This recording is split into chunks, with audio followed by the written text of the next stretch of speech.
Well, hi, Raz. Welcome. I'm looking forward to learning about the program that you're going to be doing, a program that you're calling Envision in Motion. And what a catchy title. What does that mean? Tell us about it. Well, Moshe says this amazing sentence that we each act according to our self-image. What does that mean? Well, that's what I've been asking myself for the past more than 20 years. And Envision in Motion is, in a way, an expansion on that idea or that assumption that we each act according to our self-image. And I've been investigating with myself and through the Feldenkrais work, what is our self-image? How do we create our self-image?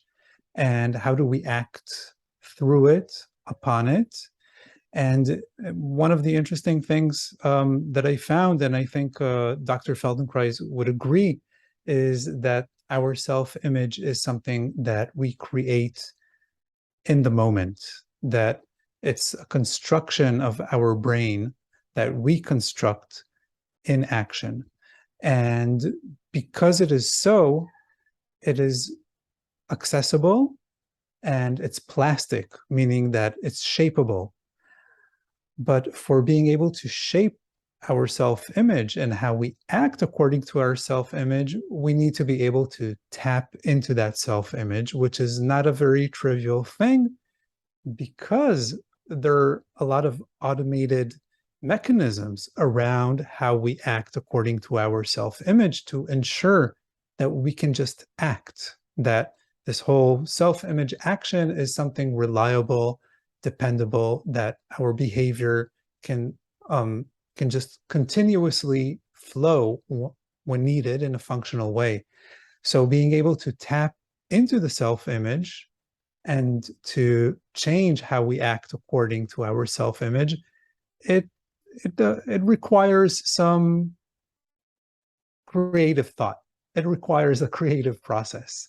And vision in itself is a very creative process. Being able to construct a visual world, a visual perception, is a very creative process. And that's one of the ways to tap into the self-image, understanding the creativity behind how we construct the visual world, the visual scene of ourselves and our environment.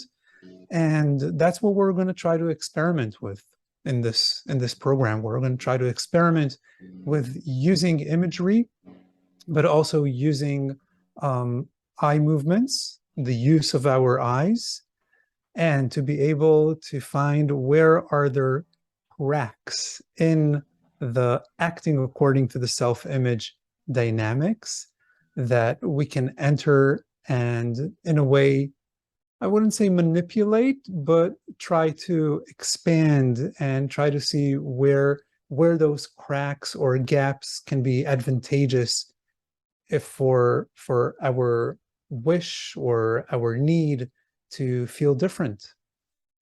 Okay. So that's a wonderful vision, pun intended.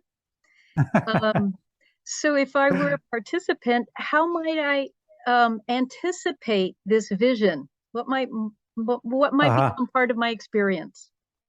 Well, we're going to do some ATMs. Not all of them are going to be classically structured ATMs. They might be like a sequence of experiments. And so we're going to do some of those. And we're going to talk about the principles behind those experiments.